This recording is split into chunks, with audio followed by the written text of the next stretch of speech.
नमस्कार। इन खबर में आपका स्वागत है। भारत के 3 कृषि कानूनों को लेकर के सिर्फ देश में नहीं अब विदेशों में भी शोर है। एक सोशल मीडिया ने इतना सबको नज़दीक ले आ दिया कि किसी भी चीज़ को जब आप मुहिम बनाते हैं तो पूरी दुनिया में वो फैल जाती है। जिस तरीके से पर्यावरण के लिए काम करने वाली Greta Thunberg, porn star Mia Khalifa, उसके बाद कमला हैरिस की जो भांजी है मीना हैरिस ने ट्वीट किया, रेहाना ने ट्वीट किया, उसके बाद इस पे बहस होने लगी।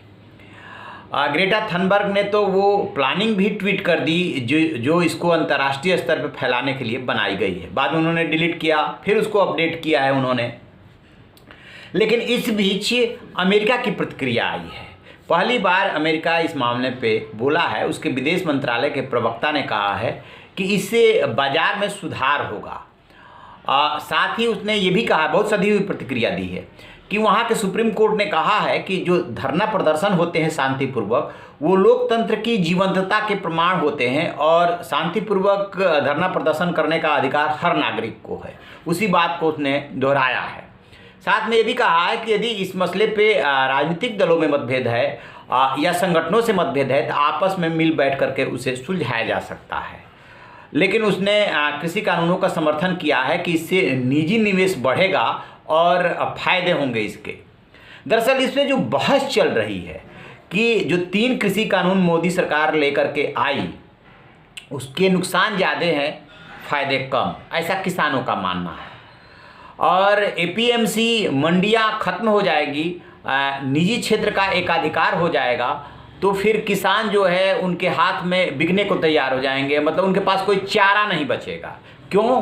क्योंकि जो कॉन्ट्रेक्चुअल खेती है या आप अपने मन से जो उपज ले आते हैं, पहले तो शुरू में आपको दाम मिलेगा, लेकिन जैसे ही मंडियाँ खत्म होंगी, क्योंकि बाहर जब उसी रेट पे बिकने लगेगा तो स्वाभाविक से हो सकता है कि थोड़ा ज़्यादा भी रेट मिल जाए, क्योंकि उसमें रेट के ऊपर तो कोई कैप होगा नहीं।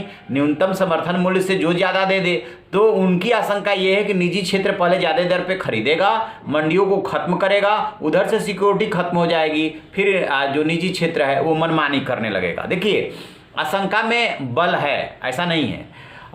किसान जो होता है वो मजबूर होता है, ख़ास तौर से जिस देश में सीमांत और लघु किसान ज़्यादा हों, उनकी उपज बहुत कम होती है, इतनी होती है कि वो अपने परिवार का भरण पोषण कर सके। बिकने लायक उनके पास उपज कम होती है। जो ये उपज की बात होती है वो बड़े किसानों की होती है जो ज़्यादा बेचते हैं। छोटे किसान भी बेचते हैं, मजबूरी में बेचते हैं, क्योंकि मान लीजिए कि उनकी फसल आ गई, जैसे रबी की फसल आ गई और उन्हें अगली फसल की तैयारी करनी है, उनके पास पैसा नहीं है, तो जो खाने भर का भी होता है वो उसको बेच करके नगद प्राप्त करते हैं, फिर खेती में लगाते हैं। तो मजबूर तो है, क्योंकि बहुत सारे इस देश के जितने प्रदेश हैं उसमें बहुत सारे प्रदेश हैं जहां मंडी सिस्टम है ही नहीं, तो वो औने पौने दाम में व्यापारी को बेचते हैं। व्यापारी ही रेट तय करता है कि आलू का दाम ये होगा, गेहूं का दाम ये होगा, और उसके बाद जो उसके कंपटीटर व्यापारी होंगे वो उसी के आसपास जो है आपस में मिल करके वो दाम तय कर लेते हैं। किसान बेचने को मजबूर हो जाता है। पंजाब हरियाणा जहाँ मंडियाँ मजबूत हैं वहाँ पे मिनिमम सपोर्ट प्राइस पे जो है लिया जाता है मंडियों में, इसीलिए वहाँ के किसान ज़्यादा आंदोलित है। कहने का मतलब ये है कि कोई भी कानून हो, कोई भी व्यवस्था हो, न तो सिर्फ नुकसान हो सकता है, न सिर्फ फायदा हो सकता है। नुकसान और फायदे दोनों होते हैं। तो यदि इसमें ऑब्जेक्शन है तो उसका तरीका यही निकल सकता है कि कैसे जल्दी से जल्दी बातचीत से इस समस्या का समाधान हो।